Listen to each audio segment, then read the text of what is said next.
याद रखना, हम सबको अपने जीवन में इस बात को सदैव सजोए रखना होगा।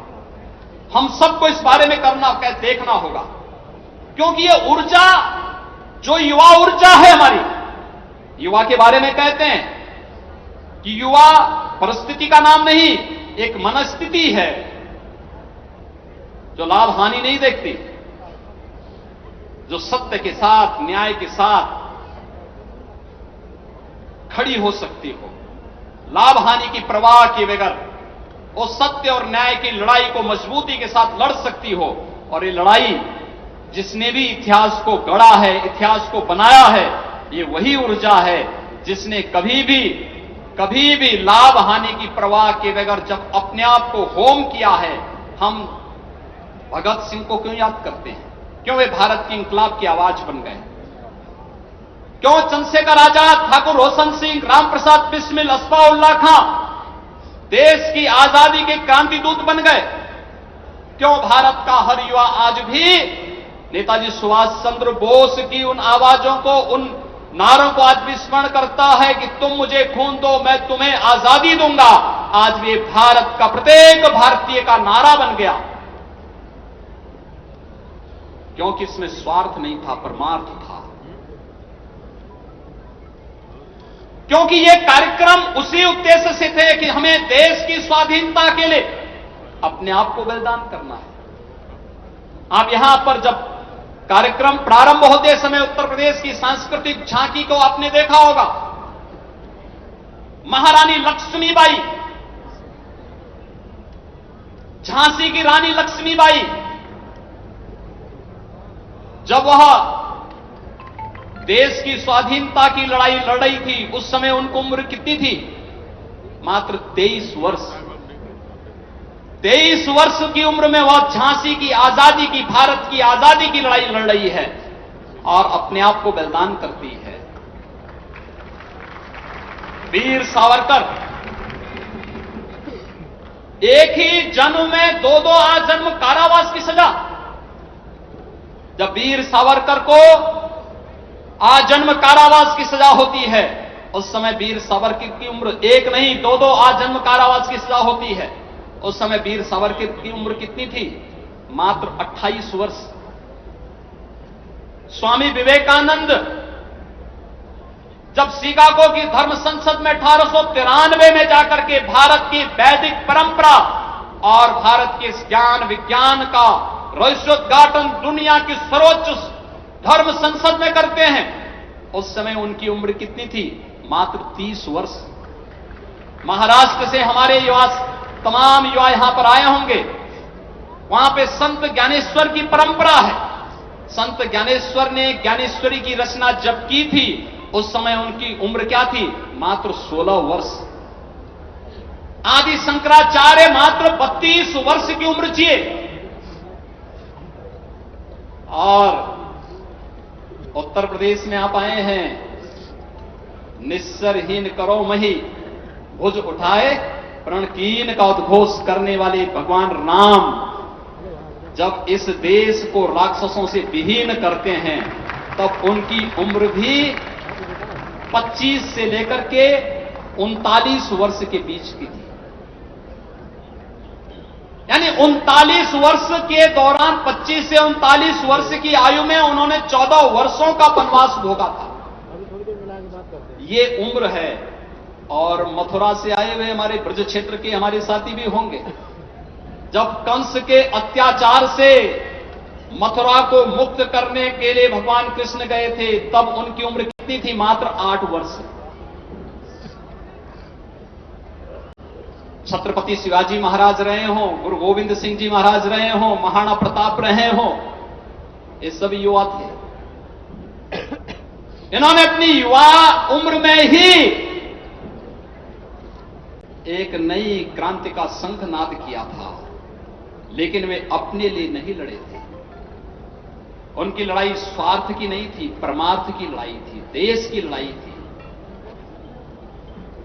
इस देश की स्वाधीनता की लड़ाई थी, इस देश को उस परम वैभव तक पहुंचाने की लड़ाई थी, जिस लड़ाई के लिए व्यक्ति जन्म लेता है, और वास्तव में इस लड़ाई को जन्म लेकर के उन्होंने जिन ऊंचाइयों तक पहुंचाने का कार्य किया था, आज हम सब जब युवा इस अवसर पर यहां पर उपस्थित हुए हैं, हम सबको अपनी इस ऊर्जा को पहचानना होगा कि दुनिया के अंदर सबसे युवा देश भारत है और भारत के अंदर सबसे युवा प्रदेश उत्तर प्रदेश है।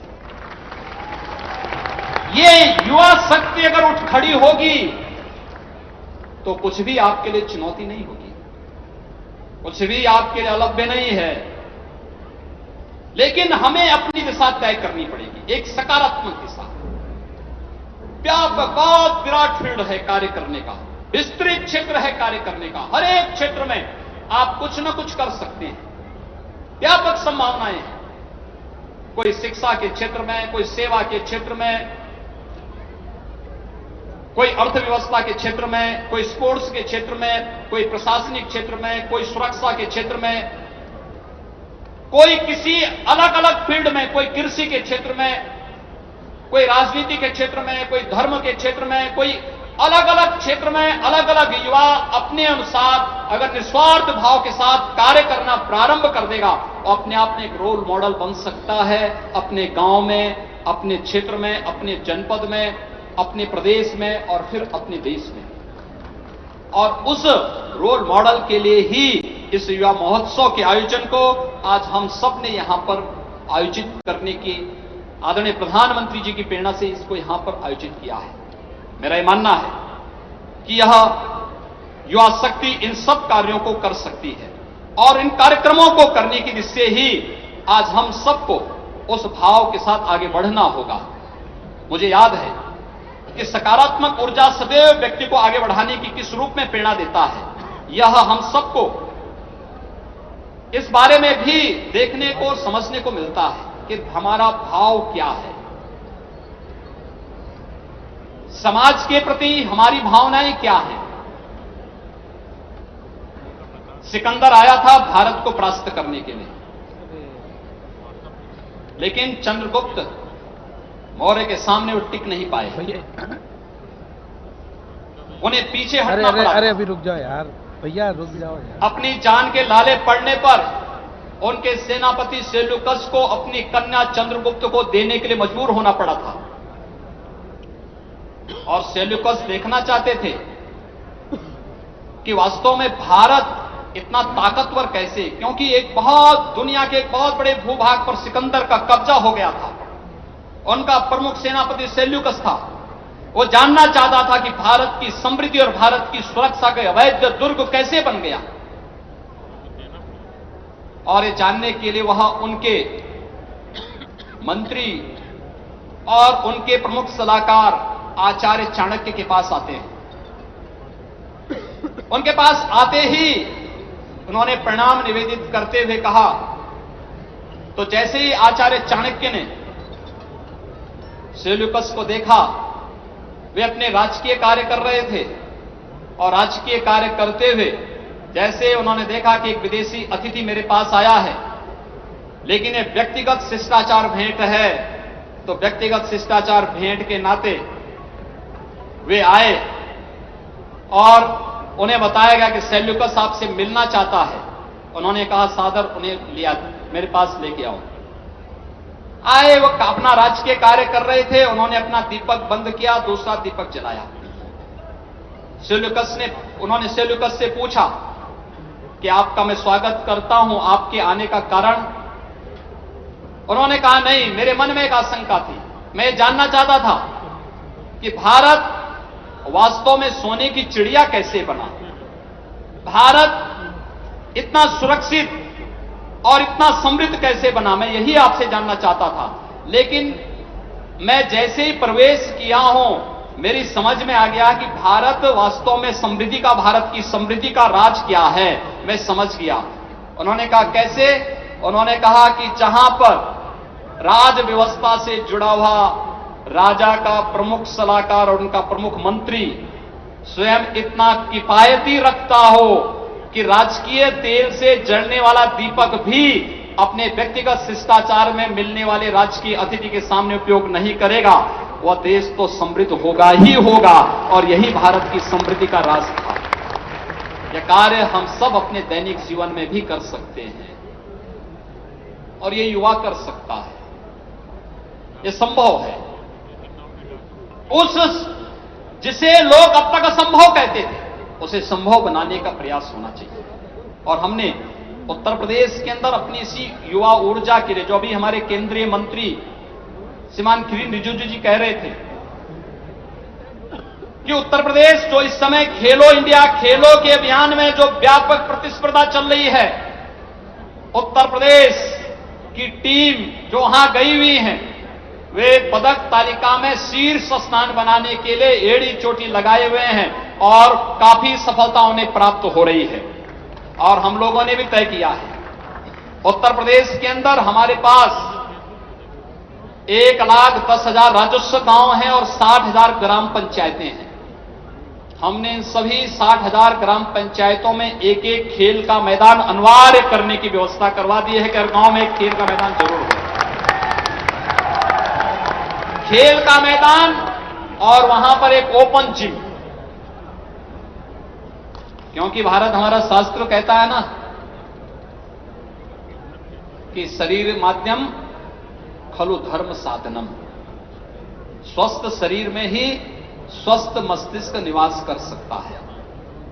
अस्वस्थ शरीर स्वस्थ मस्तिष्क नहीं रख सकता। और इस भाव को ध्यान में रख करके हर गांव में खेल का मैदान अनिवार्य हो, हर गांव में ओपन जिम अनिवार्य हो, हर गांव में हमारा प्रयास हो कि अच्छी खेल सुविधाएं हो, युवक मंगल दल का गठन हो, उनके पास स्पोर्ट्स के किट उपलब्ध कराए जाएं और उन्हें आगे बढ़ाने के साथ साथ युवाओं के लिए अनेक ऐसी योजनाओं को लेकर के हम चलें। प्रधानमंत्री मोदी जी ने युवाओं के लिए जो विभिन्न प्रकार की योजनाएं आगे तय की हैं, प्रधानमंत्री मुद्रा योजना हो, प्रधानमंत्री स्टैंड अप की योजना हो, प्रधानमंत्री स्टार्टअप की योजना हो, मेक इन इंडिया की योजना हो, या जितनी भी ये योजनाएं हैं, ये युवाओं को आगे बढ़ाने के लिए, उन्हें स्वावलंबन और सम्मान के साथ आगे बढ़ने, अपना स्टार्टअप तैयार करने, मेक इन इंडिया में भागीदार बनने और साथ ही साथ इस नए भारत के निर्माण के लिए हम सब आगे बढ़ सकें, इस विश्वास के साथ जो कार्यक्रम प्रारंभ हुए हैं, उन्हीं कार्यक्रमों को उत्तर प्रदेश ने भी आदरणीय प्रधानमंत्री जी की प्रेरणा से यहां पर उत्तर प्रदेश के अंदर हम लोगों ने लागू किया है। लेकिन इसमें हम सबको अपना परिश्रम करना पड़ेगा। मित्रों, जीवन में सफलता सही उद्देश्य होना चाहिए, सात्विक भाव होना चाहिए और हमारे मन में परिश्रम की पराकाष्ठा तक जाकर के पुरुषार्थ करने का अगर हमारा सामर्थ्य है तो पुरुषार्थ का कोई विकल्प नहीं हो सकता है। आपको विजयश्री प्राप्त करने से कोई रोक सकता ही नहीं है, यह मैं विश्वास के साथ कह सकता हूं। और यही कहा गया है कि जीवन तपकर ही बनता है, दीप सदा जलकर हंसता है, सुंदर प्रतिमा तब बनती है जब पत्थर चोटें सहता है। और मित्रों, हम सबको भी भारत मां के एक सपूत के रूप में अपने को ऐसे गढ़ना है कि हम भारत के